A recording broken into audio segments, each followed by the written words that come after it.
Now we've got joining us on the show, an Arsenal fan, a football commentator from Lagos, Nigeria, Kingsley Akpan. Thank you so much, Kingsley, for joining us on the show. To be right here with you. All right, and it's a pleasure to have you. And we've also got Manchester United. Of course, we need to know what's really happening with this club and what the fans are saying. We've got joining us all the way from Abuja, Nigeria, Abdul-Quadri Adedapo. Thank you, Abdul-Quadri, for joining us on the show today. Good morning. It's always a pleasure to have me join you on your show. All right, I would say it's a good morning indeed for Manchester United. Thank you both for joining us on the show. But I think I need to ask you both, is it really good morning for both your teams in this season or even in the EFL competition, when Manchester City are your chief rival for every item of silverware to compete for? It is unwise to let the early exit just pass you by. I'm talking to Arsenal right now. Meanwhile, only West Ham could lose 3 games in a row and then go 3 goals against Arsenal.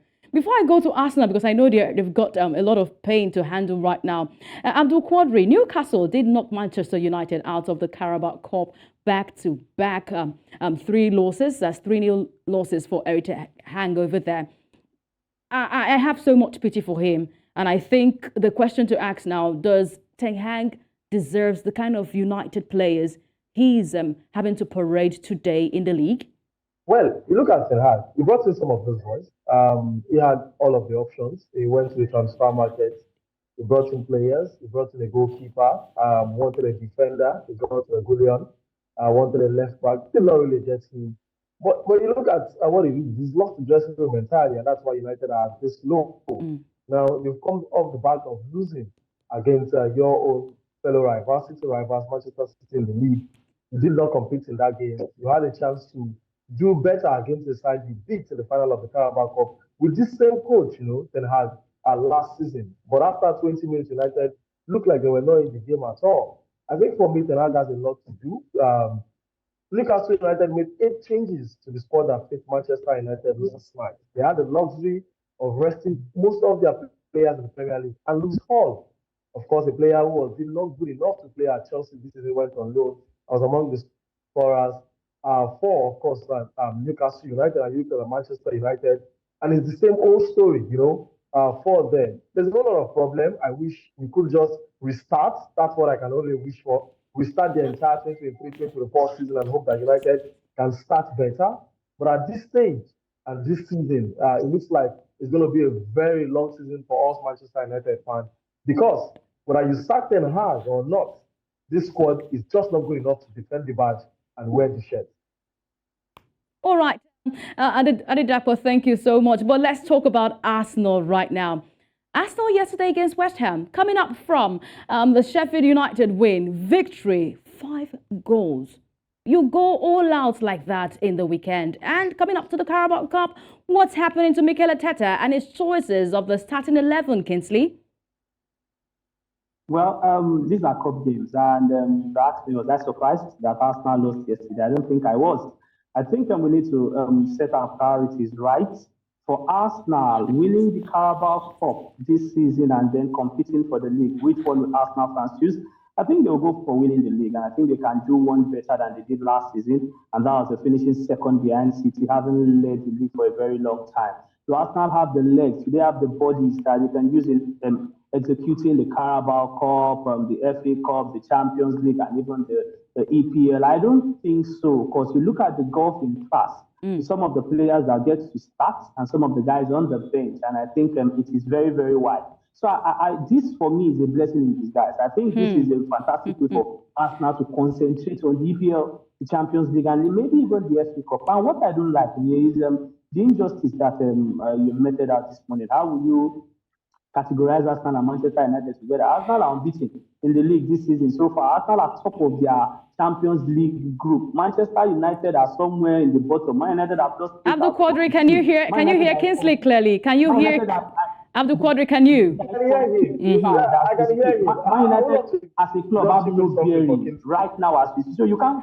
I don't like the fact that you announce Arsenal and Man United they're not going through the same thing. Arsenal have left the Carabao Cup for the young ones. But let me say something very quickly about the quality of players. You look at the players that Arsenal brought on board who are not part of the first 11.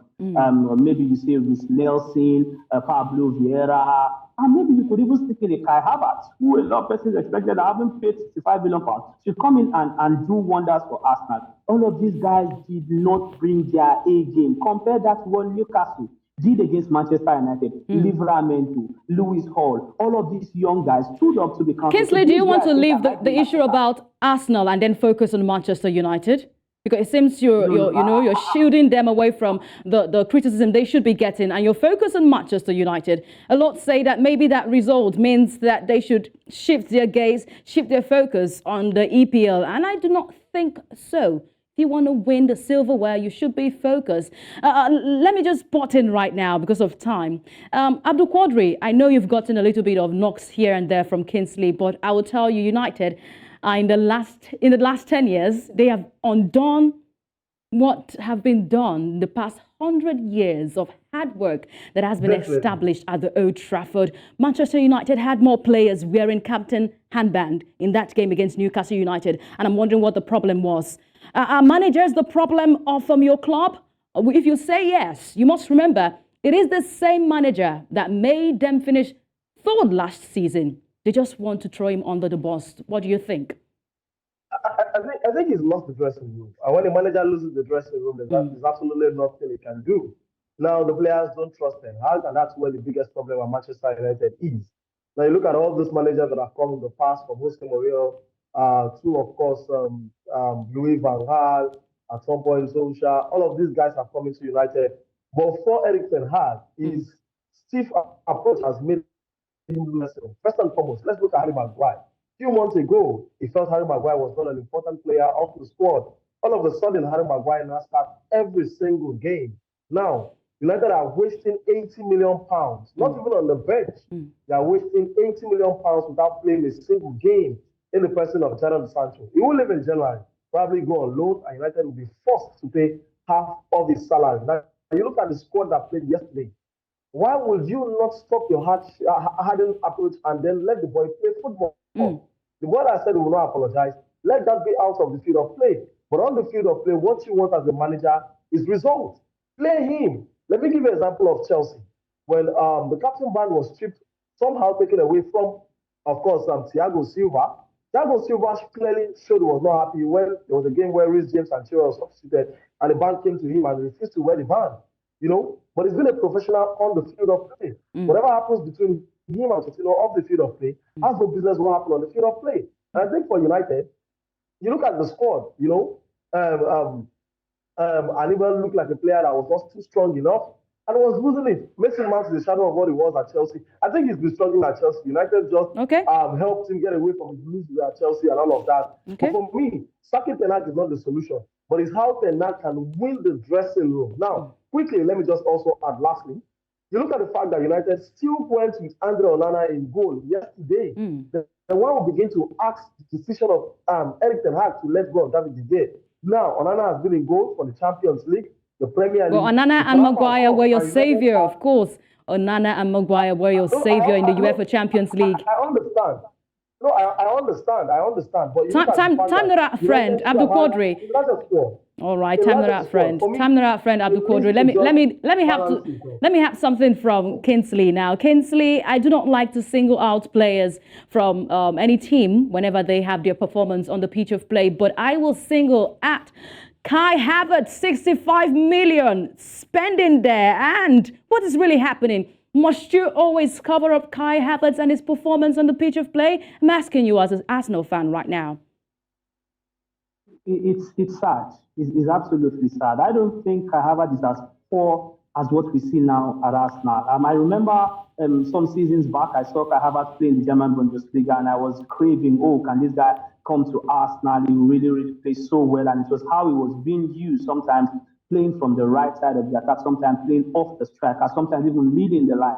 We saw him play at Chelsea when he came on, but he scored the goal that gave Chelsea the Champions League. But last season, he was a shadow of himself. I was even surprised when Mikel Arteta went for him. I was thinking, how will Arteta get to play Kai Havertz? Arteta tried to play Kai Havertz almost in all positions, going forward and even in the midfield, and still there's no solution. Kai Havertz's best game, or let me say games, for Arsenal were against Man City. Man City Community Shield, where he led the line, I think he was fantastic.